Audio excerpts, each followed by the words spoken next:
I am not going to bore you with the background of how I met and wooed my wife, Marcy. Let us just say that we met in high school, fell madly in love, and married as soon as I got a job. We have been married for 18 years and have a 17-year-old daughter, Jessica. You do the math. 2 years later, we were blessed with twin sons, Brian and Baxter. Life was good and I had no complaints, but I was the only one. It appeared that Marcy had not been happy for some time now. Today, I was lucky enough to learn about it all. I was employed by a small manufacturing company as their one and only electronics data processing manager. I worked my way into that position over a 10-year period. I had bigger plans, however, and every evening and most weekends I was struggling with my best friend, Elton, in developing a computer server system that would provide instant linking over long distances. Although the software development seemed to outstrip our hardware efforts, Elton and I were still able to come up with a tight little system that we were almost ready to bring forth. Unfortunately, we were not working fast enough to save my marriage. Today was the day that Marcy decided to give me the bad news. John, it is pretty simple. The only thing I am asking for is $500 a month for child support. You get to keep the house, the furniture, and everything else. She had been explaining things to me for the past 15 minutes, and I was, of course, not listening to most of it. I don't want to interrupt, but $500 seems a little low for 3 kids. Marcy let out an exasperated sigh. John, it is only for Jessica, and only until she is 18. I am trying my best to be fair, and I think $500 is reasonable.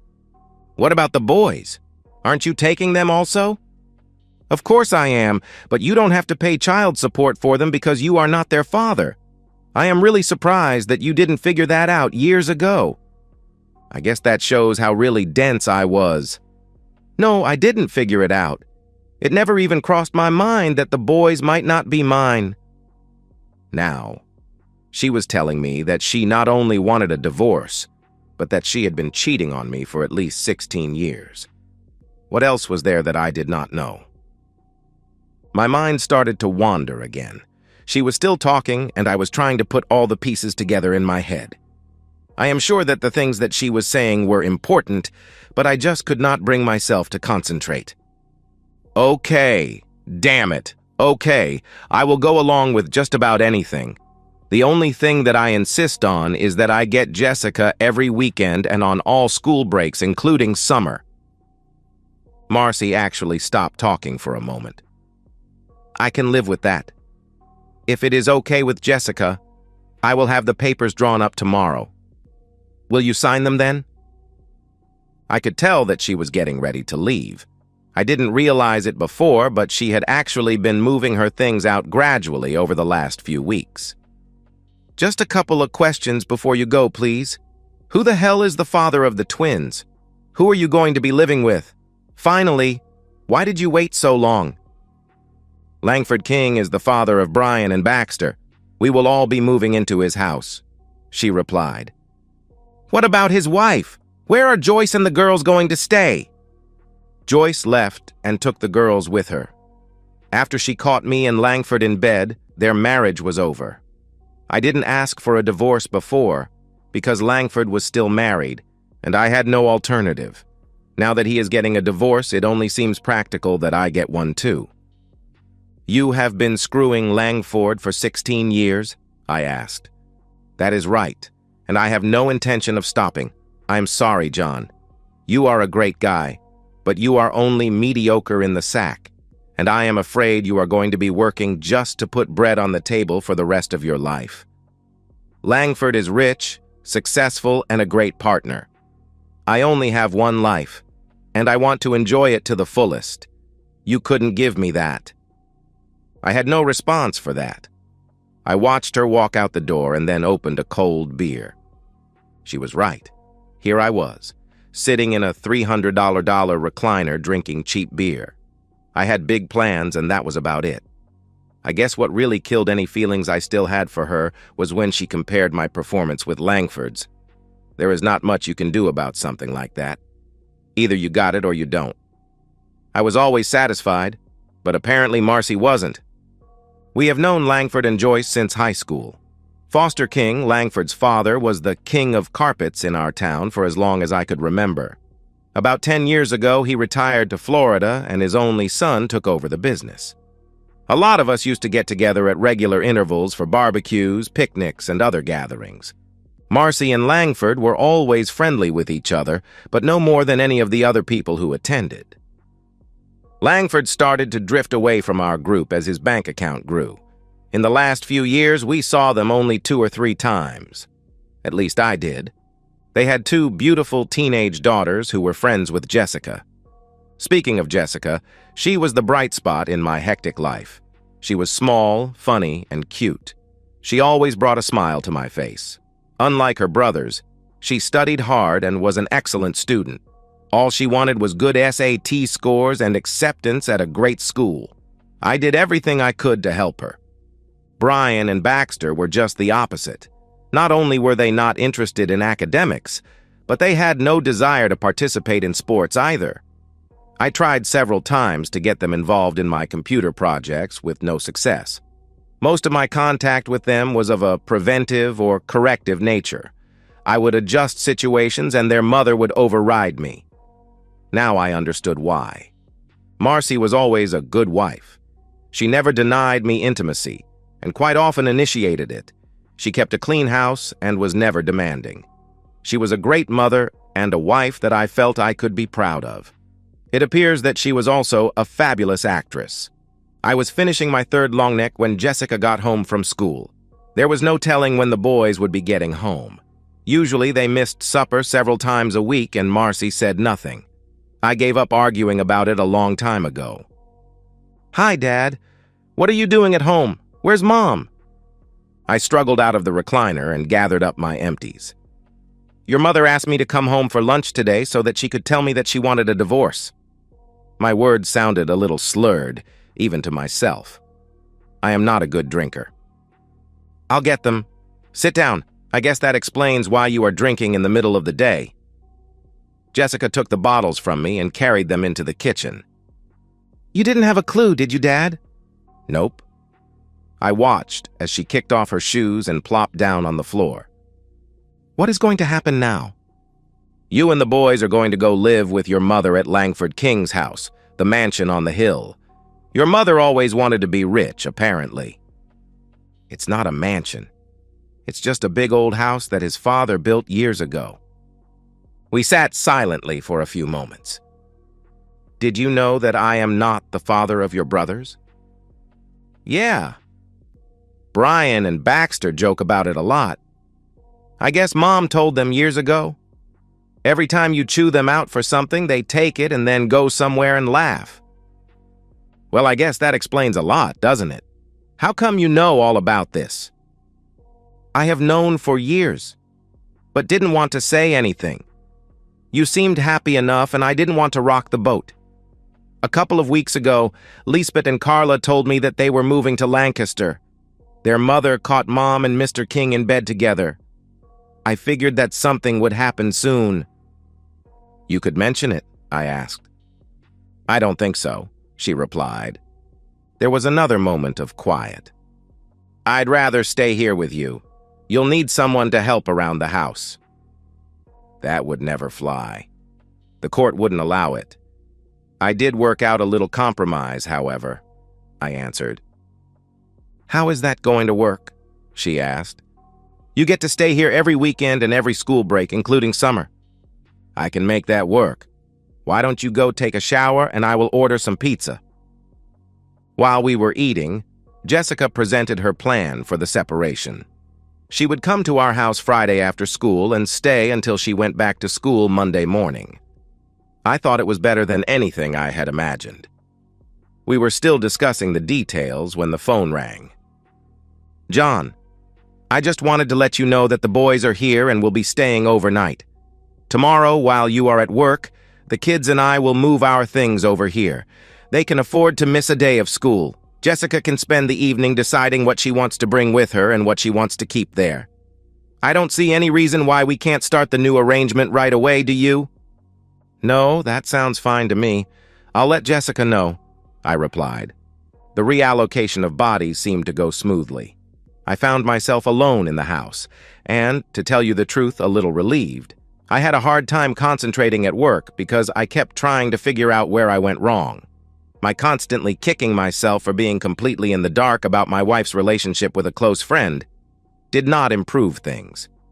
Elton and his wife, Beth, offered a shoulder for me to cry on, and I readily accepted. The obvious answer was booze, but I decided against it. Instead, I started spending even more time on the server project. Beth wasn't too thrilled about Elton working more hours than he was, and I ended up having to send him home several times. The divorce papers got filed, and Jessica started spending her weekends with me. She was careful not to say anything derogatory about her mother, but she also never seemed to have anything good to say. She seemed a little annoyed at the amount of time I was spending on the server development, but didn't complain. She stayed busy doing the washing and housework that Marcy was no longer available to do. It was not my intent to use her that way, but she seemed glad to have something to keep her busy, other than studying for her SATs. I always made time to have meals with her. It was late spring when things started to get better. Jessica was accepted at the University of Oregon and also approved for a senior year abroad in Spain. She was worried that Marcy would not let her go for some reason, but she needed her permission. I didn't understand her concern until I found out that she had not told her mother about her college applications or about the exchange program request. At my suggestion, Jessica asked her mother to sign the permission slip to go overseas by presenting it as a class trip without any further elaborations. Marcy signed the paper without even looking at it. The next week, we applied for her passport. My divorce was final. Langford was still fighting with Joyce about his. Joyce wanted blood. Marcy gave me all rights to the house, but I didn't know what I was going to do with it yet. As Elton and I finished up the server project, Beth was using her computer skills to create a fancy presentation. We prepared a slideshow and had the handouts professionally printed. A week later, we had a contract to provide a hardware system for the State Turnpike Commission and a hefty check to go with it. I was forced to quit work in order to get it done. Since I no longer had a family, a steady job was not that important. Elton, on the other hand, could not afford to give up his day job, but he was putting in long nights and every weekend to get things up and running. Beth seemed a little more supportive by this time. We had no trouble hiring several college students to help with the installation. Wireless technology seemed to make everything simpler, and the whole setup was put together from off-the-shelf components. In 6 weeks, we had a fully operational system. It had a few glitches, but the customer was elated. 2 days later, the State Department of Corrections called to set up an appointment. Elton quit his job, and Beth announced that she was pregnant. The second contract went a lot smoother. A couple of the students had graduated and were happy to be hired full-time. Elton struggled without me for a week as I escorted my daughter to Barcelona. I needed the vacation, and Jessica felt better with me along. Marcy was furious when she found out about the trip, and also when I stopped sending her the support checks. I could easily afford to pay them, but I felt like pissing her off. All I had to do was hold on for 5 more months until Jessica was 18. We were getting inquiries faster than we could respond to them. I became the full-time contact man and was traveling constantly. Elton took care of things at home for the most part. We had to rent a small office that Beth quickly took charge of. She was happy that I was doing most of the traveling. Beth was forced to hire some office help so that they would be trained by the time she had the baby, and we also put a lawyer on retainer. Things were going better than we ever had anticipated. We were encouraged to incorporate by our legal beagle, but he subcontracted the job out to a professional firm in Philadelphia. It was lonely in the house again. I could endure a few days without Jessica, because I always knew she would be there for the weekends. Now I spent a lot of time sending emails and making overseas phone calls. I guess being busy kept me from dwelling on my loneliness. I never heard from Marcy or the boys. I spent Christmas in Spain with my daughter. Everything was wonderful. In 4 months, Jessica would be coming home and then on to Oregon for college. It was easy to get a ritual going when I wasn't traveling. Every morning I would have the same breakfast at the same seat in the same diner. It only took a few weeks until I became a fixture. When I wasn't thinking about the project, I spent a lot of time dwelling on what went wrong with my marriage. The more I thought about it, the more bitter I became. I needed closure and I needed some sort of satisfaction. My wife had humiliated me for 15 years. How could I possibly let that slide? A small item on the third page of the morning paper gave me some hope. Philip Hughes was suing King Carpets for improper termination. It seemed that Philip had been the general manager at King Carpet for over 10 years. He had worked for Foster King before he retired and stayed on. Apparently, Foster King was an honorable man and ran a straight business. Langford did things a little differently. Philip refused to accept the shoddy workmanship and inferior products that Langford was leaning toward. When he complained, Langford fired him. It was a weak lawsuit and he had only a small chance of winning. I decided that I wanted to meet Mr. Hughes. My bank account was larger than it had ever been. Jessica was settled in at college, and I had already paid for the first year. Things were starting to look good. I had not heard from Marcy in several months. She had no idea how well the new business was going, or even knew that it existed. It only took me 10 minutes to convince Philip Hughes to drop the lawsuit against Langford King. He had wanted to open his own carpet business for several years, but he did not have the money or the backing. Elton was more than willing to put up half of the money. He and Beth both thought it would be a good investment.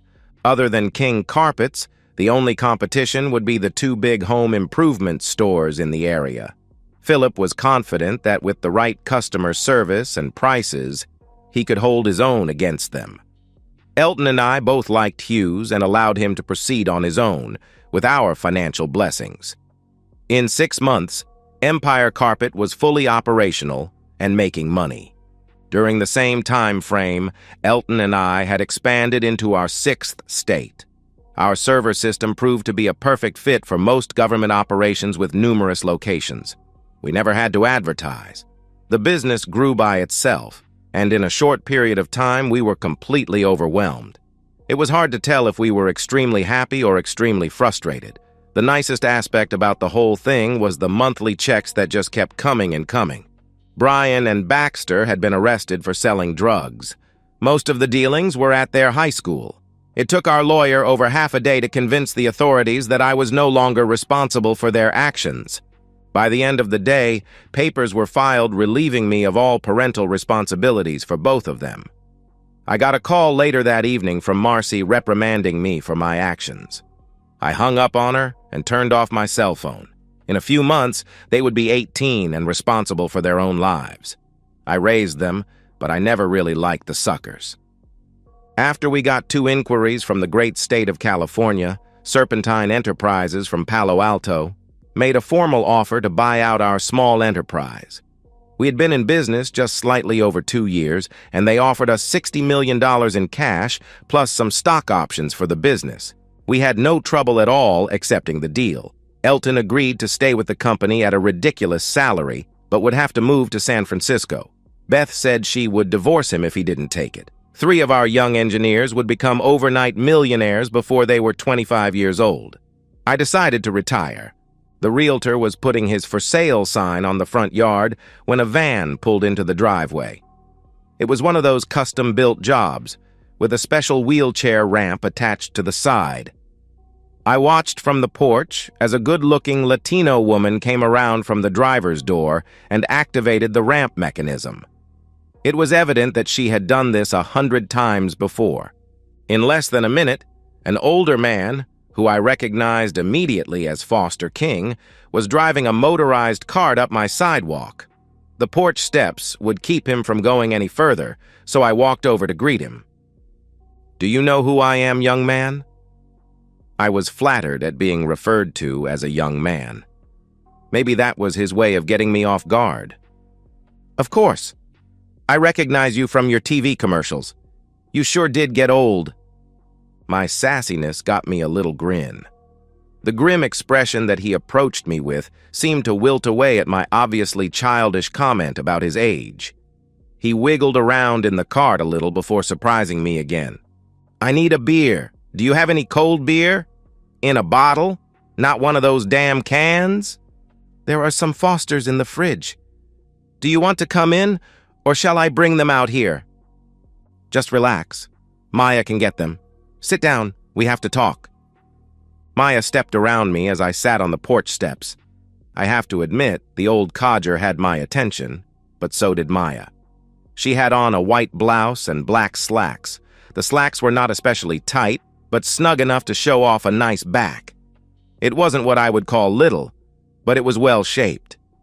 "Easy there, boy. She will be right back." Foster King caught me looking at his lady friend and took the opportunity to get a zinger in. "Sorry. No offense intended, but she is quite attractive." "Why the hell do you think I hired her?" "I hope it was to seduce me," I replied. "In your dreams, young man. She is more woman than you could handle." We were both laughing when Maya returned with the long necks. She gave us both a funny look when we suddenly stopped. "You didn't come here to drink my beer, Mr. King. What can I do for you?" Maya was half sitting and half standing with one leg on the porch railing. He caught me looking again and snickered. "You are causing me many problems, Mr. Terrell. A good percentage of my retirement income comes from the profits that are generated by my business. That income has been steadily going down lately, and I have discovered that you might just be the cause of it. I would like to give you a chance to explain yourself before I have you killed." "Now, Foster, please behave. You promised me that you wouldn't be pulling any of that crap. Apologize to Mr. Terrell." It was the first that Maya had spoken since they arrived. I was expecting an accent of some sort, but she spoke perfect English. Damn it, she won't let me have any fun. Foster finished what was left in the bottle with one final swig. "Sorry, John. I was just trying to get your attention. I promise not to have you whacked." He said that last part with a fake Italian accent, and then gave me a small smile. "Who did you talk to before coming to see me?" "Last night, I had supper with my son, and that sleazy broad he is sleeping with. He claims that you caused all the problems. It was hard to get any facts out of him because he just kept running on about you trying to get revenge for something. I finally got fed up with him and left early. Never even got to see my granddaughters. I was hoping you could give me some facts instead of bullshit." Before I could say anything, Maya got off the rail and whispered something into Foster's ear. "Oh, shit." He smacked his hand against the arm of the cart. "That explains everything. Why the hell didn't you tell me that last night, Maya? Sometimes I wonder what I pay you for." "You pay me because I am the only one who will put up with you." "Mr. Terrell, I didn't realize that the woman staying with my son was your ex-wife. I apologize for referring to her as sleazy. To be honest, I don't understand why you would be upset at my son for taking her. Seems to me that you would be thanking him." "I take it that you didn't like her," I replied. "Not particularly. She got a little huffy when I asked Langford where my granddaughters were." "Joyce and the girls are staying with her parents in Lancaster," I replied. "You know Joyce." "Very well. I consider her a good friend. Can't say the same for your son." "Well, all this is very interesting, but I still need to get down to the business I came for. Mr. King, did you talk to Philip Hughes yet?" "No, why should I?" I asked. "Is he a person to be trusted? If so, don't you think that he might be able to give you the best answers?" Foster sat quietly while thinking. "Can I have another beer?" "No." She didn't quibble or hesitate. It appeared that Maya was in charge of his well-being, if nothing else. "I am leaving. Tomorrow I will be talking to Philip and I will be visiting my granddaughters." Foster King was a decisive man. He had the cart motoring towards the driveway before Maya could get up. She smiled at me as she rushed to catch up. I was hoping to see her again. All of a sudden, I was thinking about how long it had been since I had intimacy. Maya was as efficient at getting Foster into the van as she had been getting him out. Before the door closed, he looked at me. "Don't leave town, John Terrell," We still have business." I found the visit to be enlightening. After killing another beer, I had a long, cold shower. I think Maya had gotten to me. She was probably married or hooked up with some young hunk, but I could still daydream. That evening, I had a surprise visit from my ex-wife. "John, what the hell are you doing? Langford said that you are behind this Empire carpet fiasco. I told him it was a mistake, but he insists that you are trying to drive him out of business." "Marcy, King Carpet has been a fixture in this town since we were kids. I don't know a damn thing about the carpet business, so what makes you believe that I had anything to do with it?" "Don't play the fool with me, John. I know you better than that. You and Elton own the building that the new store is in, and your names are on all the forms and papers that were required for the startup of the business. Langford has friends who were able to find this out with no problem. Philip Hughes is just a front." "You are right, of course. I never could fool you, could I?" "Well, what are you going to do? Are you going to stop it?" "Hell no. Elton and I have too much money invested in this to just walk away. If you pay attention, I think things might get even worse over the next few days." "What else are you going to do? How can it get any worse than it is?" she asked. "I am not sure. In fact, I could be wrong. Forget that I said anything." Of course, the seed had been planted. There was no way she could forget it now. It was apparent that my wife was disgusted with me. She walked to the door and then turned before leaving. "The way that you treated Brian and Baxter after their arrest was terrible. You raised those boys and you should have shown a hell of a lot more compassion for them than you did. I expected more from you." "I am just curious, Marcy. When did you tell the boys that I was not their father?" "Is that important?" she asked. "I think so," I replied. "About 3 years ago, they accidentally came across me and Langford having coffee at a small shop off Bleecker Street. There was a confrontation and it started to get nasty. I decided that it was a great time to tell them the truth. They actually took it better than I expected." "Okay. Well, that explains a lot." I gave my ex-wife a big smile. "By the way, I am going to see Jessica tomorrow. Do you want me to say hello to you?" "Don't bother. She has made it perfectly clear that I failed as a wife and a mother, as far as she is concerned. I'll take care of my boys, and you can pamper your precious daughter all that you like." She slammed the door as she left. I spent the next week with Jessica. She took as much time away from her studies as she could and showed me all of her favorite places within 100 miles. I was not surprised when she told me that she wanted to stay in the area after graduation. I missed her, but I felt proud that she was doing well.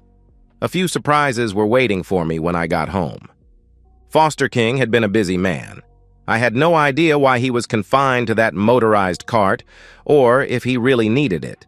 Apparently, his money and influence in the area meant a lot. In one quick swoop, Joyce King had a new team of the sharpest lawyers in the state. By the end of the week, she was back in her old home, and Langford and Marcy were in a motel living out of suitcases. I had no idea where the boys were. All I knew for sure was that they had been thrown out of school and were awaiting some type of trial or hearing. I didn't concern myself with it too much. Joyce had sent all of Langford and Marcy's clothes and other belongings to a storage facility. My plans to use Philip Hughes to put the King Carpet Company out of business came to a screeching halt. It appeared that Langford never owned the company. Foster had kept it in his name and had also kept control over the whole operation, although he had not exercised it over the past few years. Philip had left several calls on my answering machine, insisting that we needed to talk. There was no way that I could have known that Philip Hughes and Joyce King were friends. I didn't exactly know how good friends they were, but they were close enough to confide in each other. Foster King fired his son and got a court order to keep him away from the business and anything related to the business, including the company car. He also appointed Joyce as the new manager of the operation. Since she had no real experience in the business, her only recourse was to ask Philip for help. Philip was torn between his loyalty to Elton and me and his desire to help Joyce. He desperately wanted to make everyone happy and was seeking my counsel. Elton was 3,000 miles away. My realtor had 2 offers on the house waiting for my review. One of them wanted possession within 30 days, so I took it. Jessica was gone, Elton and Beth were gone, and I had no reason to remain in the area. The realtor was putting the sold sign on the house when Marcy pulled up. She stood in the driveway and stared at the word sold for the longest time before walking up to the house. Is it a done deal, or do they have to get financing or credit approval? It's a lock. They had cash and they wanted it now.